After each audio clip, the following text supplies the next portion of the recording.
The time is precisely 8:45. Here's the news edited by Lakshman Fonseca and read by Rumesh Perez. The headlines. The President says reports on Easter attack investigations to be submitted to Parliament shortly. The Information and Communication Technology Agency officially confirms a severe data loss incident affecting all government offices using the gov.lk email domain. The National Movement for Social Justice says the main responsibility and duty of the Parliament is to enact the laws necessary for governance. Women's Hostel Complex with 144 units allocated to the Colombo University. The National Audit Office says despite spending billions of rupees on the installation of electric fences, there has been no reduction in the human-elephant conflict. And in news overseas, YouTube starts verifying health workers in the UK. Now the local news in detail. President Ranil Wickremesinghe says the reports pertaining to the two investigations into the Easter Sunday terror attacks in 2019 will be presented to the Parliament before any final decisions are made. The President's Media Division reported upon completion of the two investigations into the series of bombings, the reports from the Parliamentary Select Committee and the Presidential Commission of Inquiry will be presented to Parliament before any final decisions are made. The head of state has also decided to appoint a committee chaired by a retired Supreme Court judge to inquire into the recent allegations made by UK's Channel 4 in their recent expose on the Easter Sunday bombings. The PMD further noted that the government also intends to appoint a parliamentary select committee to investigate the allegations levelled by the former Attorney General, claiming that there is a mastermind behind the attacks. The Information and Communication Technology Agency officially confirms a severe data loss incident affecting all government offices using the gov.lk email domain. The Director for Strategic Communications at ICTA confirmed that several government offices using the gov.lk email domain, including the Cabinet Office, was affected by the data loss. He said the reason is believed to have been caused by a large-scale ransomware attack between the 17th of May and the 26th of August. ICTA reported approximately 5,000 email addresses were impacted by the ransomware attack, and there was no backdrop system for a critical period of 2 months. Several emails that have been lost due to the attack are now irrecoverable. The National Movement for Social Justice reiterates that it is the responsibility of all members of Parliament to properly understand the power possessed by the Parliament and perform its duties properly. The movement said that it is a democratic process to participate in common causes and hold debates based on certain important issues that have an impact on the entire nation, despite it was subjected to certain limitations due to the 1978 Constitution based on the executive presidency. The chairman of the National Movement for Social Justice, Karuja Surya, said the main responsibility and duty of the Parliament is to enact the laws necessary for governance, and it seems that there is some backwardness in the Parliament of Sri Lanka in such regard today. He said that the parliamentarians should know that some of the laws and ordinances in force in Sri Lanka are more than 100 years old, and they need to be revised to suit the modern world. This news broadcast comes to you from the Sri Lanka Broadcasting Corporation.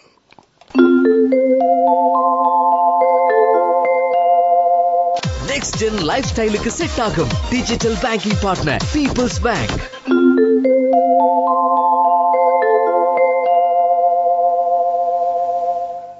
Continuing with more local news. The cabinet paper related to the handover of multi-story housing complex for female students of the University of Colombo to the university will be presented shortly. The housing complex, consisting of 144 furnished units, was built at Kalingamawatha in Narayampeta by the Urban Development Authority, Colombo. The complex can accommodate about 800 students. The Urban Development Authority said each 450 square feet apartment in the building complex contains 2 bedrooms that can accommodate 4 female students, a study, lobby area, a pantry, a washroom and a balcony. All the apartments are adorned with curtains and provided with many amenities. Common areas for studying, recreation with a TV lounge and a community center and a cafeteria are available. The National Audit Office says a disturbing total of 1,867 elephant fatalities and 618 human casualties occurred between 2018 and 2022. The Center for Environment and Nature Studies has also reported that 3,765 wild elephants have perished over the past 12 years, from 2010 to 2022, based on information obtained through the Right to Information Act. Meanwhile, data from the Department of Wildlife Conservation indicates that 276 elephant fatalities have been recorded in the first 9 months of this year alone. Minister of Agriculture Mahinda Amaravira recently announced plans to conduct an elephant census in Sri Lanka in 2023. He stressed the importance of acquiring accurate data on the current wild elephant population in Sri Lanka to effectively address the human-elephant conflict. He said the last official wild elephant census took place in 2011, during which the wild elephant population was estimated to exceed 5,000. And that was local news. Enjoy seamless shopping. Open LCs, settle bills and transfer funds instantly, anywhere and anytime. With People's Bank Digital Solutions, you're empowered to do more whenever and wherever you want. Unlock a world of modern banking conveniences with People's Bank, your next generation digital banking partner. People's Bank. The main news story is brought to you by Siddhalepa Vedamahatmya. Moving on to the main news story. Progress of coal procurement for the next season to the Ceylon Electricity Board were reviewed and discussed yesterday at a meeting chaired by the Minister of Power and Energy, Kanchana Wijesekara. At the meeting, financial situation of power generation, plans and forecasts for the next 12 months and other related issues were also discussed. The Minister of Power and Energy, Kanchana Wijesekara, said Lanka Coal Company has successfully called tenders for coal imports for the upcoming season and offered the spot and term tenders for the next season. The minister said 40 ships of coal will be imported for the coming season, and the company hopes to unload all of the cargoes of coal by May 2024. The first coal cargo of the season will arrive next week at Naruchole. And that was the main news story. The main news story was brought to you by Siddhalepa Vedamahatmya. In Watchlight this evening, Commissioner General of Examinations Amit Jasundara says every private candidate should provide their own permanent address and telephone numbers when reapplying for GCE Advanced Level Examination. He said that they should not provide the address or number of the private or international school where they were receiving education. He added reapplying for GCE Advanced Level Examination will take place from September 11th till September 16th. Reapplying for the examination is permitted only for candidates who appeared for at least one subject of the GCE Advanced Level in 2022 and should be submitted only via the Examinations Department's website. The Examination Department said the online facility will be closed after 12 midnight of the final date. Candidates are allowed to apply for a maximum of 3 main subjects. In addition, applicants can apply for Common General Test and General English. And that came to you in Watchlight. World News. Brought to you by courtesy of... It's the power to live life your way. The power to be a trendsetter. Power to you with digital banking from Commercial Bank. Commercial Bank. Our interest is in you. And moving on to the bulletin of world news, and first the headlines. Niger's military accuses France of gathering forces and equipment in several West African countries. Australia unveils regulations to crack down on child sexual abuse material created by artificial intelligence. YouTube starts verifying health workers in the UK. Now the world news in detail. Niger's military has accused France of gathering forces and equipment in several West African countries with a view to launch a military intervention against Niamey. Colonel Amadou Abdrahmane, a spokesman for Niger's coup leaders, made the claim on national television late on Saturday. He said France was continuing to deploy its forces in member countries of the Economic Community of West African States, ECOWAS, as part of preparations for an aggression against Niger. French military cargo aircraft have enabled large quantities of war material and equipment to be unloaded in Senegal, Ivory Coast and Benin, to name but a few, he said. The claim came as tensions between Niger and France, its former colonial power, rise in the wake of a military coup in July 26th. Paris has stood by deposed President Mohamed Bazoum and refused to comply with Niger's demands to remove its troops and envoy from the Sahel state. Australia has unveiled regulations requiring internet search engines to crack down on child sexual abuse material created by artificial intelligence. The online safety code announced on Friday will require services such as Google, Bing, DuckDuckGo and Yahoo to take appropriate steps to prevent the spread of child exploitation material, including synthetic images created by AI.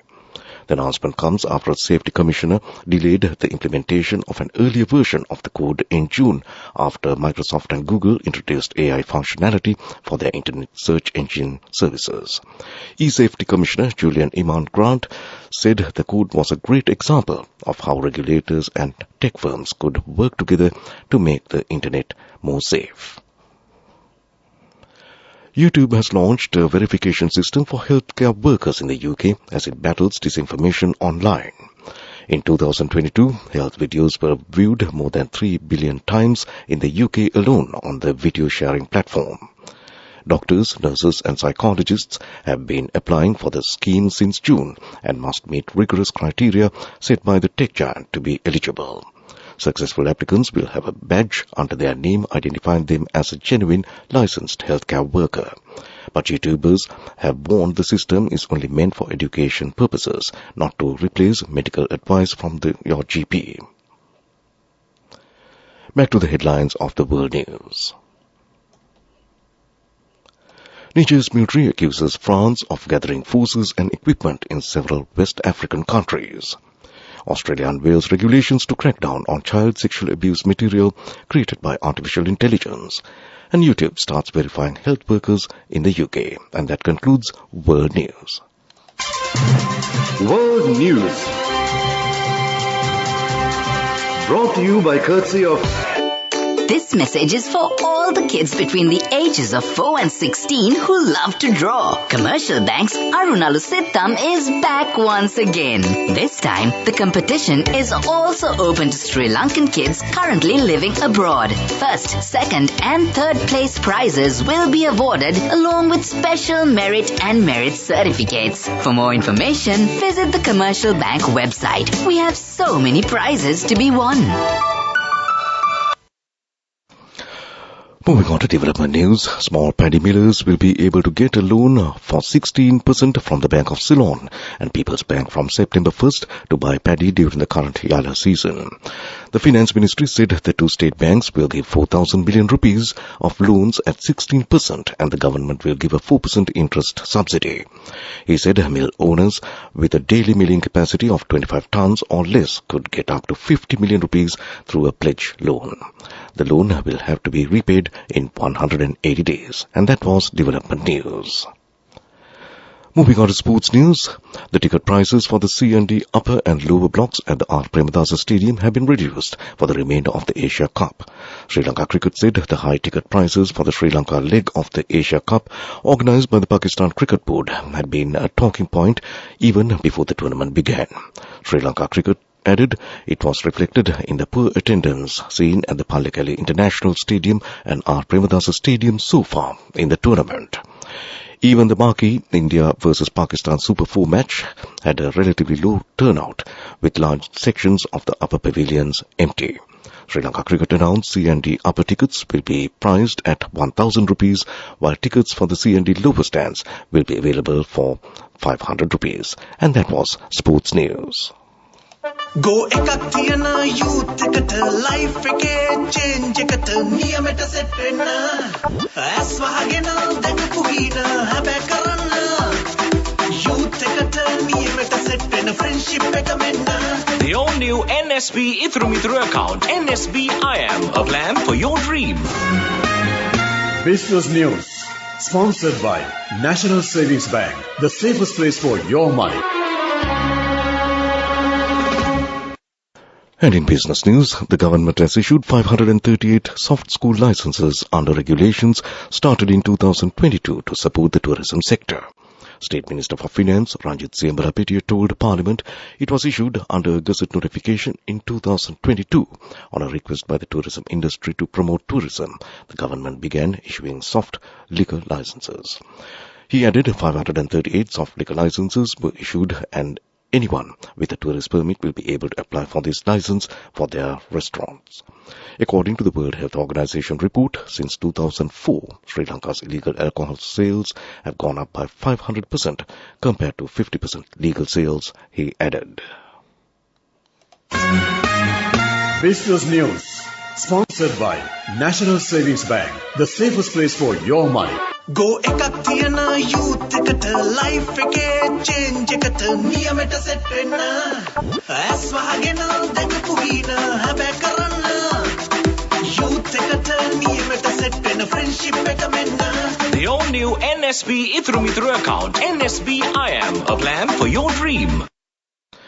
And in economic news, Sri Lanka Port Authority is overstaffed by 914 workers, Parliamentary Committee on Public Enterprises has been told. A statement from Parliament on a recent session on the Committee on Public Enterprises said overtime had also been paid for the staff. It is reported successive ministers had used the port to fill people with supporters from their respective electorates in the past. Sri Lanka Port Authority had spent 1.2 billion rupees on food. Food from the port has in the past been found on sale in the surroundings in the past. Meanwhile, 498 million rupees has been spent on snacks. And that was economic news.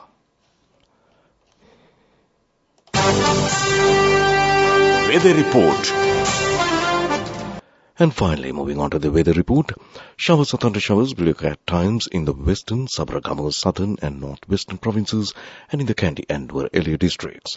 Very heavy showers about 50 millimeters are likely at some places in the western and Sabaragamuwa provinces and in the Putlam, Galle and Matara districts.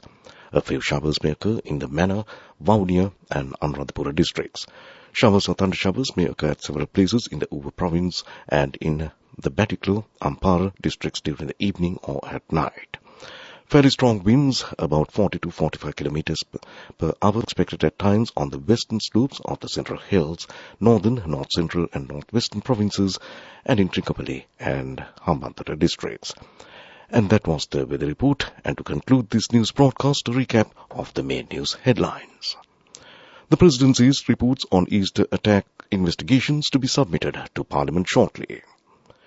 The Information and Communication Technology Agency officially confirms a severe data loss incident affecting all government offices using the gov.lk email domain. The National Movement for Social Justice says the main responsibility and duty of the Parliament is to enact the laws necessary for governance. Women's Hostel complex with 144 units allocated to the Colombo University. The National Audit Office says despite spending billions of rupees on the installation of electric fences, there has been no reduction in the human-elephant conflict. And in news overseas, YouTube starts verifying health workers in the UK. And with that, we conclude this news broadcast from the Sri Lanka Broadcasting Corporation. The time is moving on to 4 minutes past 9 o'clock, and the greeting show is coming up next.